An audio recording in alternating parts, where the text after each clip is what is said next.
Assalamualaikum warahmatullahi wabarakatuh. Halo, perkenalkan aku Keisha Fatika Teresia.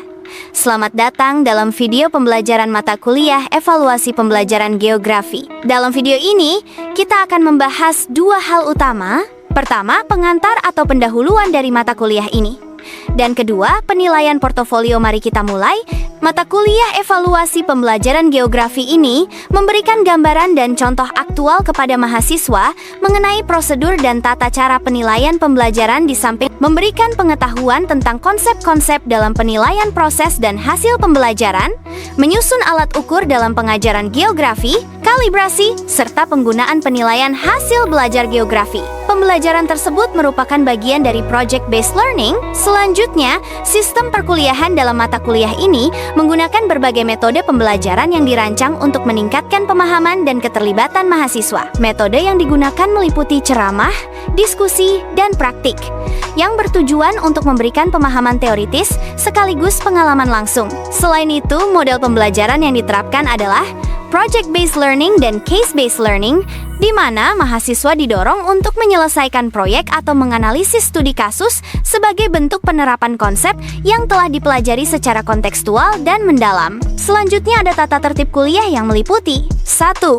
Hadir dalam perkuliahan tatap muka, maya minimal 80% dari jumlah pertemuan ideal, lihat aturan akademik universitas. 2. Setiap mahasiswa harus aktif dan partisipatif dalam perkuliahan luring daring. 3. Hadir di kelas tepat waktu sesuai dengan waktu yang ditetapkan, disepakati. 4. Ada pemberitahuan jika tidak hadir dalam perkuliahan daring kepada PJ atau dosen. 5. Perkuliahan daring menggunakan berbagai platform: WA, GCR, Gmeet, Zoom Meeting, MS Team. 6. Meminta izin dengan cara mengangkat tangan, raise hand, jika ingin berbicara, bertanya, menjawab, meninggalkan kelas maya, atau keperluan lain. 7.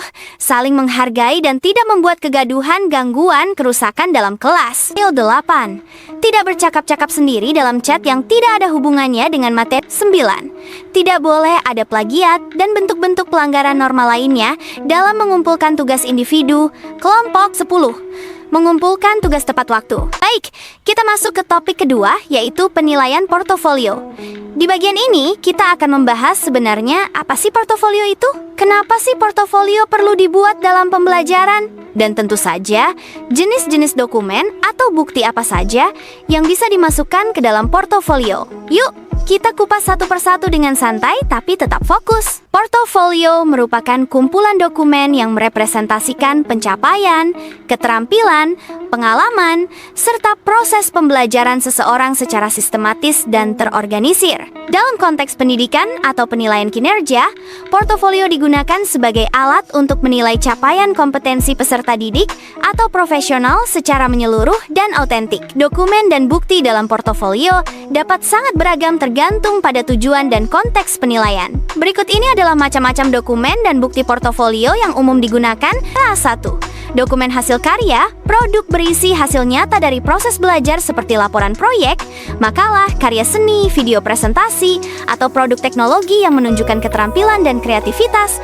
2. Dokumen proses pembelajaran meliputi jurnal refleksi, rencana belajar, lembar kerja, dan dokumentasi diskusi yang merekam langkah-langkah dalam proses pembelajaran. 3. Sertifikat dan penghargaan mencakup sertifikat pelatihan, piagam lomba, atau penghargaan yang menunjukkan keikutsertaan dan prestasi dalam berbagai kegiatan. 4. Dokumentasi kegiatan bukti visual seperti foto atau video kegiatan belajar, praktik, atau organisasi yang menggambarkan keterlibatan aktif peserta. 5. Hasil penilaian berupa nilai ujian, rubrik tugas, serta hasil asesmen diri atau dari teman sebagai indikator pencapaian kompetensi. 6. Surat dan dokumen resmi, termasuk surat tugas, surat pengalaman kerja, magang, atau undangan sebagai bukti legal keikutsertaan dalam kegiatan formal. 7. Bukti pengembangan diri catatan konseling, kegiatan minat dan bakat, serta pelatihan soft skills yang mencerminkan pertumbuhan pribadi dan sosial. 8.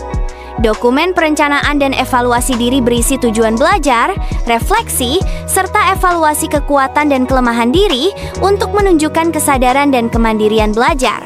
Dalam pembelajaran di mata kuliah evaluasi pembelajaran geografi juga memiliki berbagai referensi digunakan sebagai dasar acuan. Beberapa di antaranya adalah buku pengukuran evaluasi pendidikan oleh Anas Sudijono, konstruksi dan analisis oleh Subiono, serta psikologi pendidikan karya Sumadi Suryabrata. Selain itu, turut digunakan pula sejumlah jurnal dan buku-buku geografi lainnya sebagai pendukung berlangsungnya pembelajaran di mata kuliah evaluasi pembelajaran geografi.